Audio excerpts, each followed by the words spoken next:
if I was starting a performing portfolio for 2025, here is what I would do. In this video, I will give you some actionable tips that you can use if you want to build a portfolio, a strong portfolio for 2025. My name is Christophe Nour. I've been investing in the stock market for almost a decade with a performance of 25% per year. So this is some actionable tips for you guys.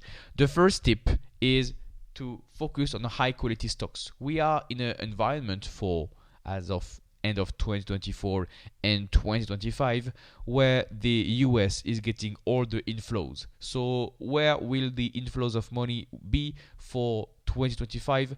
Most likely in growing businesses with growing industries. So we are talking about big tailwinds in terms of demand, in terms of profitability, in terms of revenue. And if you only focus on these high quality stocks, high quality companies with growing margins that are well positioned for the future, you are much more likely to have a great performance for 2025. And the next point for 2025 would be to diversify strategically. This is in relation, in link with what I just said. You want to be positioned rightly with great stocks, great companies, and you want to diversify strategically, meaning you don't want to own a portfolio of diversified stocks with decaying industries or decaying businesses.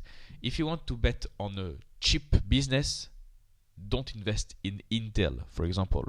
If you want to invest in the future, don't invest in automakers, because if you look at the past cycles, the automakers have always been struggling. If you look at not especially EVs, just car makers, Ford, Stellantis, Volkswagen, we are talking about value plays, maybe value traps, and to be honest, I don't think it's worth the stress associated with these businesses, because all the car makers are struggling businesses that perpetually need to reinvest in their businesses to produce more brands, more advanced cars, and again and again. You have huge capex for these ones, so low free cash flow generation, and I don't think in 2025 these companies will perform well.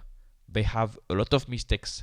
They have a wall of worry, and I don't think it's worth the stress. So when I say diversify strategically, I mean diversify with different high quality stocks, high quality businesses, well positioned in growing industry.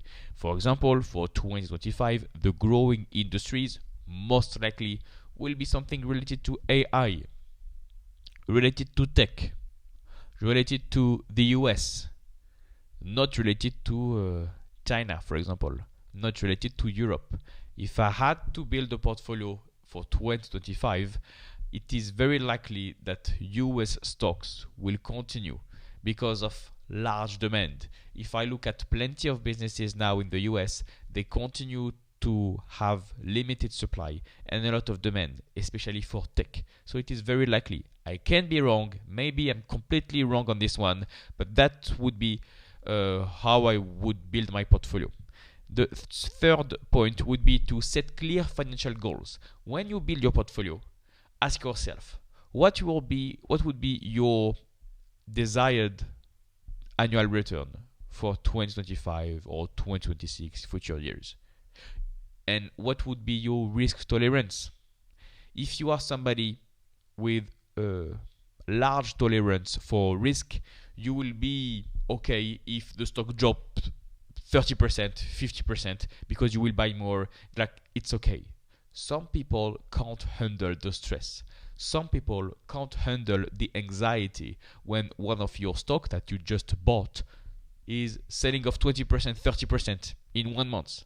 Some people can't handle the stress. So how do you set clear financial goals? First, understand yourself. See if you are a stressed person, somebody with anxiety. And if you say, okay, I'm fine, I'm good with risk, you can have a better reward. It's all about risk reward at the end of the day. Investing is risk reward. High risk, high reward. You can bet a little bit more strongly on tech and AI. Okay?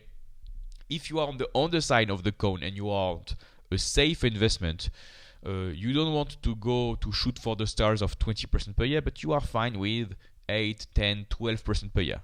Okay, you can still outperform the market, but that's more reasonable compared to more risk, more reward. Okay, if you want about 10% per year, you can go with safe companies. You can go with Berkshire Hathaway, the company of Warren Buffett, or you can go with other safe companies. You have, I don't know, you have PepsiCo, great company, safe company.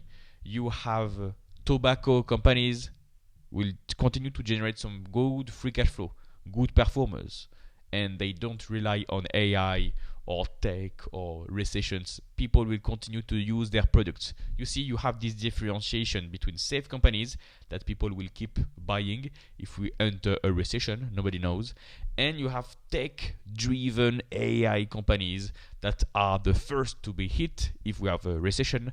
But if we don't have any recession, they have large demand and they will continue to grow, more revenue, more earnings, more free cash flow. So set clear financial goals. Say what is the percentage of gains you want in 2025.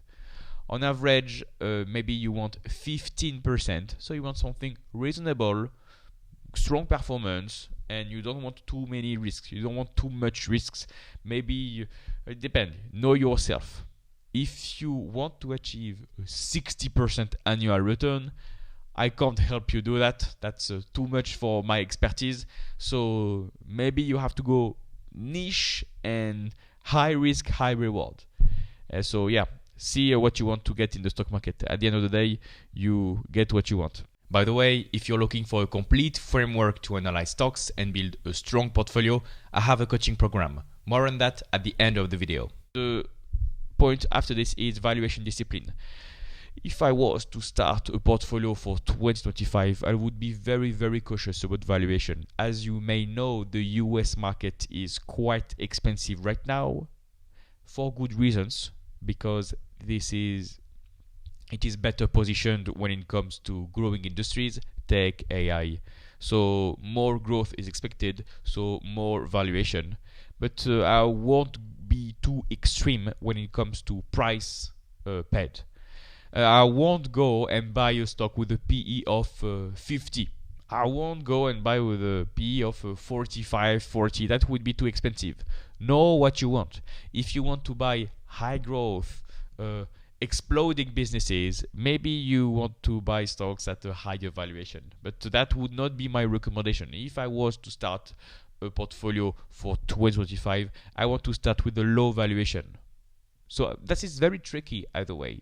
I mean, in technical terms. In theory, you want the best companies at the best prices. And in practice, in real life, when I say good prices, I mean a PE ratio between 20 and 30. That I would be completely comfortable doing this.